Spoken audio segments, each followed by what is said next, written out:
Tak kenal maka tak sayang. Ding ding ding ding anak gading hari kemari sendiri ketemu tanpa dilihat banting banting bering bering. Tak perlu tunggu hebat untuk berani memulai apa yang kau ingin hanya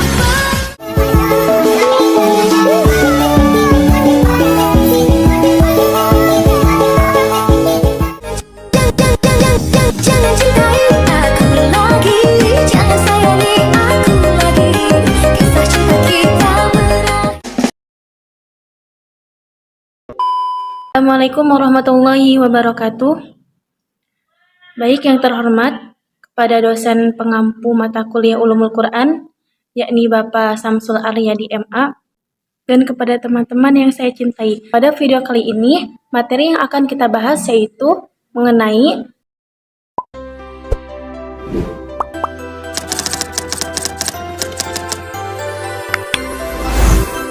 sudah kita ketahui bahwa Al-Quran merupakan wahyu Allah Subhanahu wa Ta'ala yang diturunkan kepada Nabi Muhammad SAW dengan menggunakan bahasa Arab sebagai bahasa Al-Quran. Nah, bahasa Arab memiliki berbagai macam dialek atau lahjah, sehingga tidak sedikit dijumpai lafal yang kadang kala bisa memiliki berbagai macam arti.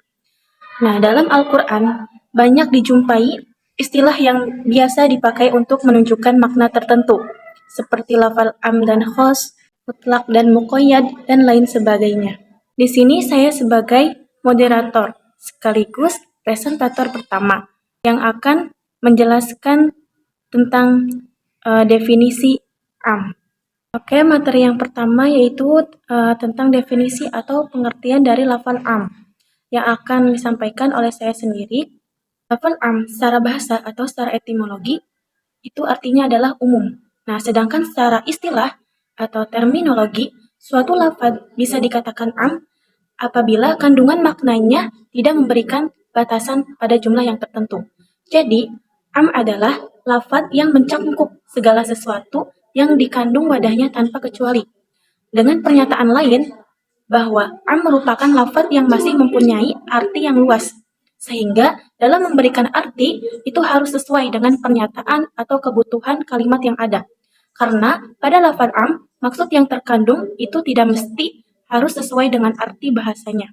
Dan jadi lafaz am dalam Al-Quran ini sering digunakan untuk menyatakan sesuatu secara umum atau menyiratkan makna yang luas, meliputi banyak hal atau orang tanpa batasan spesifik. Lafaz am ini sering digunakan untuk menggambarkan konsep secara menyeluruh. Nah, tadi adalah pengertian dari lafaz am. Selanjutnya, untuk mendalami pemahaman tentang lafal am ini, kita di sini akan memberikan contoh serta karakteristik pada lafal am tersebut. Contoh serta karakteristik lafal am akan dipresentasikan oleh rekan saya, yaitu Fadilah. Kepadanya disilahkan. Berikut ini karakteristik lafal am. Karakteristik pertama yaitu lafal kulu yang artinya setiap. Contohnya di surat Al-Imran ayat 185. Bismillahirrahmanirrahim. Kullu nafsin dha'iqatul maut. Pada ayat ini memiliki lafal kulu sehingga bisa dikategorikan menjadi ayat am. Imam Asy-Syaukani dalam kitabnya Irsyad Al-Fuhul menyebutkan bahwa lafal-lafal seperti sair, kafah, amah, serta ma'syar juga digolongkan menjadi lafal am. Berikutnya karakteristik yang kedua yaitu lafal jami yang artinya seluruh. Contohnya pada surah Al-Baqarah ayat 29. Bismillahirrahmanirrahim. Huwallazi khalaqalakum ma fil ardi jami'a. Pada lafal jami' di atas mengandung pengertian umum yang mencakup seluruh apa yang ada di bumi yang tak terbatas jumlah dan jenisnya. Maka pada ayat ini juga dikategorikan menjadi ayat am. Karakteristik yang ketiga yaitu isim jamak atau mufrad yang dimakrifatkan kepada alif lam al-jinsiyah dan lafal jamak yang diidofatkan. Contohnya surah Al-Baqarah ayat 275. Bismillahirrahmanirrahim. Wa ahallallahu al-bai'a wa harrama ar-riba. Lafal al-bai' dan ar-riba pada ayat tersebut keduanya adalah isim mufrad yang dimakrifatkan pada alif lam al-jinsiyah. Oleh karena itu, ayat tersebut dikategorikan menjadi ayat am. Contoh dari lafal jamak yang diidofatkan terdapat pada surah An-Nisa, yaitu ayat 11. Bismillahirrahmanirrahim. Yusikumullahu fi auladikum.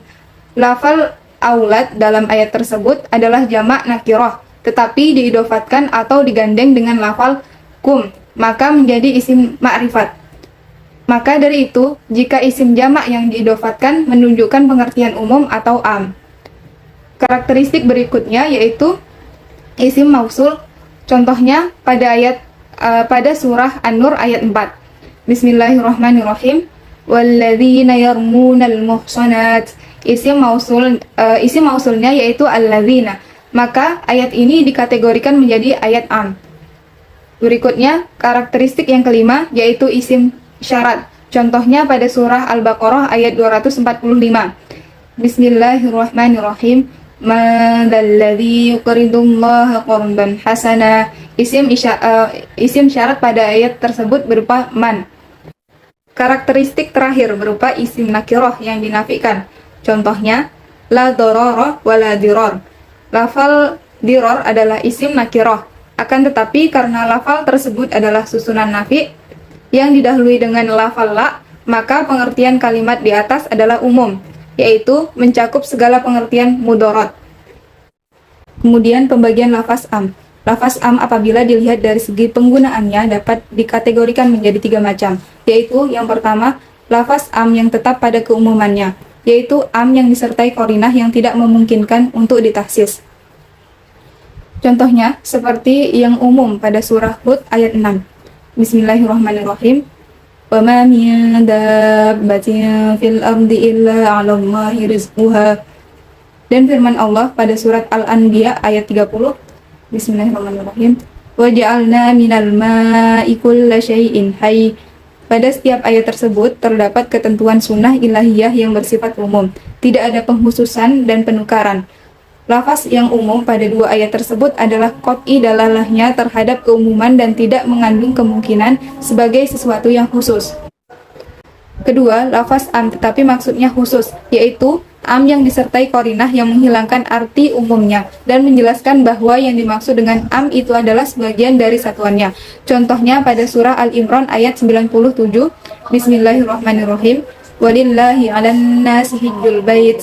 Lafaz An-Nas pada ayat tersebut adalah umum, namun yang dikehendaki adalah khusus orang-orang mukallaf saja. Yang ketiga, am yang dikhususkan, yaitu am yang tidak disertai qarinah, baik itu qarinah yang tidak memungkinkan untuk ditahsis maupun qarinah yang menghilangkan keumumannya. Lafaz am ini menunjukkan keumumannya selama tidak ada dalil yang mengkhususkannya. Contohnya pada surah Al-Baqarah ayat 228. Bismillahirrahmanirrahim. Wal muhsanatu yatarabbasna bi anfusihinna thalathata quru'. Asy-Syaukani berkata, dalam membedakan antara lafaz yang umum yang dimaksudkan khusus dan lafaz umum yang dapat ditahsis adalah lafaz umum yang disertai qarinah yang menunjukkan bahwa ia dikehendaki khusus bukan umum. Ketika pengucapannya seperti perintah-perintah taklif secara umum, maka yang dimaksud dengan lafaz umum di bawahnya adalah khusus mereka yang layak dikenakan taklif, karena akal menuntut untuk mengeluarkan mereka yang tidak mukallaf. Misalnya pada surah Al-Ahqaf ayat 25. Bismillahirrahmanirrahim. Tudammiru kulla syai'in bi amri rabbiha. Yang dimaksudkan adalah segala sesuatu yang dapat dihancurkan. Adapun lafaz am yang dapat ditahsis yaitu lafaz yang tidak disertai oleh qarinah yang menunjukkan bahwa yang dimaksud adalah sebagian satuan-satuannya. Lafaz ini adalah zahir dalam dalalahnya terhadap keumumannya, sehingga ada dalil yang mentahsiskannya. Saya Eliana Aurelia Skandar dengan NIM 222 11926 sebagai presentator ketiga akan menjelaskan definisi khos. Khos secara etimologis adalah antonim dari al-am atau umum, yaitu sesuatu yang tersendiri, lain dari yang lain atau al-munfarid. Secara terminologi, al-khos adalah lafaz yang diciptakan untuk menunjukkan pada perseorangan tertentu seperti Muhammad, atau menunjukkan satu jenis seperti lelaki, atau menunjukkan beberapa satuan terbatas seperti 100, 13, sebuah kaum, sebuah masyarakat, sekumpulan, sekelompok, dan lafaz-lafaz lain yang menunjukkan bilangan beberapa satuan, tetapi tidak mencakup semua satuan-satuan itu. Materi selanjutnya tentang hukum lafaz khos dan contohnya. Lafaz khos dalam nas Isyara adalah menunjuk pada dalalah qat'iyah atau dalil yang pasti terhadap makna khusus yang dimaksud dan hukum yang ditunjukkannya adalah qat'i, selama tidak ada dalil yang memalingkan pada makna lain. Contohnya, faman lam yajid fasiyamu thalathati ayyam. Artinya, barang siapa tidak menemukan binatang kurban atau tidak mampu, maka wajib baginya berpuasa 3 hari dalam masa haji. Quran Surah Al-Baqarah ayat 196. Lafaz thalatha di sini adalah khos karena tidak mungkin diartikan kurang atau lebih dari 3 hari, sehingga maknanya bersifat qat'iyah dan hukumnya pun bersifat qat'i. Tetapi apabila ada qarinah, maka lafaz khos harus ditakwilkan kepada maksud makna yang lain. Sebagai contoh, hadis Nabi yang berbunyi, An Salim bin Abdillah an Abi an Rasulillah sallallahu alaihi wasallam qala aqra'ani Salimun kitaban kitabahu Rasulullah sallallahu alaihi wasallam fi sadaqati qabla an yatawaffahu Allah azza wa jalla wa wajadtu fihi fi arba'ina syatun ila 20 wa mi'atin fa idza zadat wahidatan. Yang artinya, Salim pernah membacakan kepadaku sebuah kitab tentang sedekah yang ditulis oleh Rasulullah Shallallahu Alaihi Wasallam sebelum Allah Azza wa Jalla mewafatkannya. Lalu aku mendapatkan di dalamnya bahwa pada setiap 40 kambing hingga 120 ekor kambing, zakatnya adalah 1 ekor kambing. Hadis riwayat Ibnu Majah. Menurut jumhur ulama, arti kata 40 ekor kambing dan seekor kambing keduanya adalah lafaz khos, karena kedua lafaz tersebut tidak mungkin diartikan lebih atau kurang dari makna yang ditunjuk oleh lafaz itu sendiri. Dengan demikian, dalalah lafaz tersebut adalah qat'i. Selanjutnya akan dilanjutkan oleh rekan saya. Baiklah, selanjutnya untuk materi yang terakhir yakni mengenai karakteristik yang terdapat pada lafaz am dan juga lafaz khos. Dilanjutkan dengan penjelasan tentang bagian-bagian dari taksis. Selanjutnya kita beralih kepada karakteristik lafaz khos. Suatu lafaz nas yang dapat dikategorikan sebagai al-khos bila lafaz tersebut diungkapkan dalam bentuk atau karakteristik berikut. Ada 3. Yang pertama, diungkapkan dengan menyebutkan jumlah atau bilangan dalam suatu kalimat. Contohnya, wal mutallaqatu yatarabbasna bi anfusihinna thalathata quru', yang artinya, dan wanita-wanita yang ditalak oleh suaminya hendaklah menahan diri selama 3 quru'. Terdapat pada Quran Surah Al-Baqarah ayat 228. Kemudian yang kedua, suatu lafaz tersebut menyebutkan jenis, golongan, atau nama sesuatu atau juga nama seseorang. Seperti yang terdapat dalam Quran Surah At-Taubah ayat 5 yang berbunyi, faqtulul musyrikina haitsu wajadtumuhum, yang artinya, maka bunuhlah orang-orang musyrik itu di mana saja kamu jumpai. Lalu yang terakhir, karakteristik dari lafal al-khos ini, lafalnya itu diberi batasan atau sifat yang idhofat. Contohnya pada Quran Surah An-Nisa ayat 92. Setelah penjelasan dari karakteristik yang terdapat pada lafaz am dan juga lafaz khos, selanjutnya saya akan menjelaskan tentang macam-macam taksis. Jadi macam-macam taksis itu ada 2. Yang pertama adalah taksis muttasil. Taksis muttasil ini adalah taksis yang berada dalam satu kalimat. Untuk taksis muttasil tadi terbagi menjadi 4 bagian. Yang pertama adalah taksis dengan istisna. Yang kedua, taksis dengan sifat. Yang ketiga adalah taksis dengan ghoyah. Dan yang terakhir adalah taksis dengan badal min kul. Untuk taksis yang kedua adalah taksis munfasil. Taksis munfasil adalah taksis dengan ayat atau hadis lain yang berkaitan atau yang memiliki kaitan satu sama lain. Taksis munfasil ini boleh ditaksis dengan Al-Quran atau Al-Quran dengan hadis, atau hadis dengan hadis, ataupun hadis dengan Al-Quran. Untuk taksis Al-Quran dengan Al-Quran itu dilakukan dengan mentaksis ayat atau potongan ayat Al-Quran dengan ayat Al-Quran lainnya. Seperti contoh dalam surah Al-Baqarah ayat 221 yang artinya, dan janganlah kamu menikahi wanita-wanita musyrik. Ayat tersebut ditaksis dengan surah Al-Ma'idah ayat 5 yang artinya, wanita-wanita yang menjaga kehormatan di antara orang-orang yang diberi kitab sebelum kamu.